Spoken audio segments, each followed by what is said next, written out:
Bismillahirrahmanirrahim. Assalamualaikum warahmatullahi wabarakatuh. Selamat pagi teman-teman dan selamat datang kembali bersama saya di sini ya. Seperti biasa, kita pada pagi hari ini akan belajar tentang dasar desain grafis. Maka dari itu kita mulai saja dengan membaca basmalah. Bismillahirrahmanirrahim. Oke, lanjut. Apa itu desain grafis? Desain grafis adalah suatu seni komunikatif yang berhubungan dengan industri, seni, dan proses dalam menghasilkan gambaran visual pada segala permukaan atau perangkat. Ya. Jadi kita sebenarnya sudah pernah belajar desain grafis, tapi itu di pelajaran seni rupa. Ya. Kita belajar di buku gambar mungkin waktu dulu.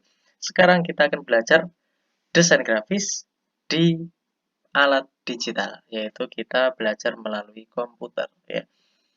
Tujuan desain grafis itu adalah menyampaikan sebuah pesan kepada masyarakat dan menciptakan desain yang memaksa kehendak pengirim pesan atau bersifat menyenangkan yang akan menyempurnakan pesan yang akan disampaikan. Jadi itu tujuannya.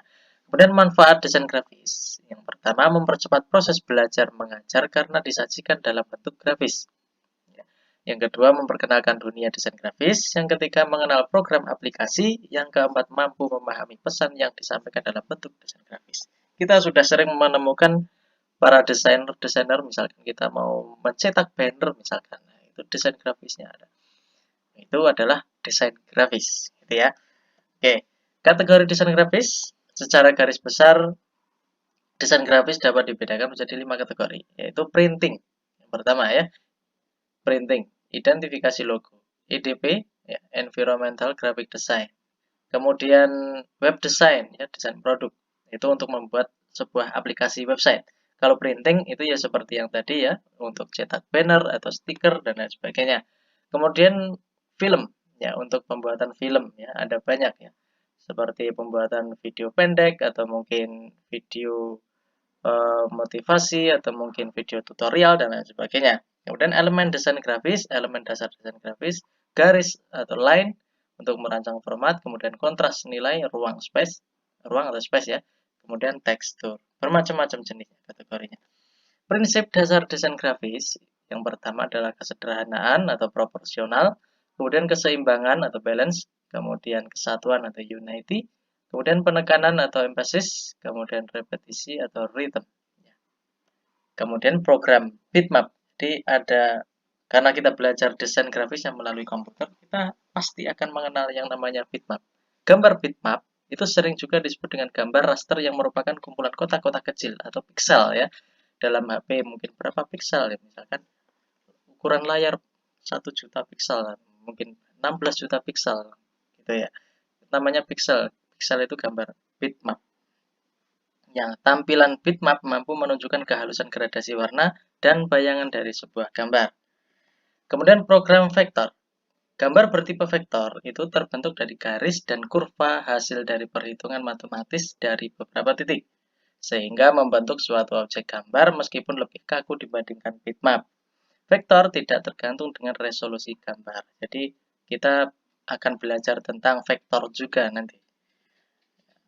Program desain grafis, programnya apa saja yang bisa kita pakai nanti? Ya, pertama, untuk mengatur tata letak atau layout, ya program tata letak atau layout, yaitu adalah Adobe InDesign, Adobe PageMaker, ada Microsoft Publisher, kemudian Quark Express ya. Kita mungkin akan belajar sedikit tentang mungkin Adobe PageMaker atau Microsoft Publisher. Itu kalau Microsoft Publisher itu sudah tersedia di paket Office. Kemudian kalau program vektor atau garis ya, itu ada Adobe Illustrator, ada Corel Draw, Macromedia Freehand, kemudian Beneda Canvas. Di situ yang sering digunakan untuk belajar, yang sering digunakan untuk printing ya, percetakan, itu adalah Adobe Illustrator dan Corel Draw. Itu yang umum digunakan. Kemudian pixel atau gambar. Ada Adobe Photoshop, ada Corel Photo Paint, ada Microsoft Photo Editor, atau mungkin Paint yang dulu yang di Windows ya. Kemudian ada GIMP. Yang umum ya ada Photoshop sama Corel Photo Paint. Itu saja untuk pengenalan pada hari ini.